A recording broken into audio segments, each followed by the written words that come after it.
23ஆம் சங்கீதம் வாசிக்கிறேன், கேளுங்க. கர்த்தர் என் மேய்ப்பராய் இருக்கிறார், நான் தாழ்ச்சி அடையேன். அவர் என்னை புல்லுள்ள இடங்களில் மேய்த்து அமர்ந்த தண்ணீர்கள் அண்டையில் என்னை கொண்டு போய் விடுகிறார். அவர் என் ஆத்துமாவை தேற்றி தம்முடைய நாமத்தின் நிமித்தம் என்னை நீதியின் பாதைகளில் நடத்துகிறார்.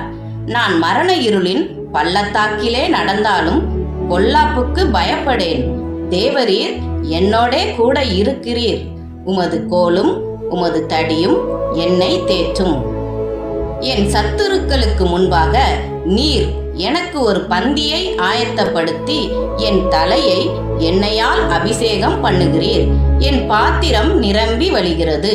என் ஜீவனுள்ள நாளெல்லாம் நன்மையும் கிருபையும் என்னை தொடரும். நான் கர்த்தருடைய வீட்டிலே நீடித்த நாட்களாய் நிலைத்திருப்பேன். Praise the Lord.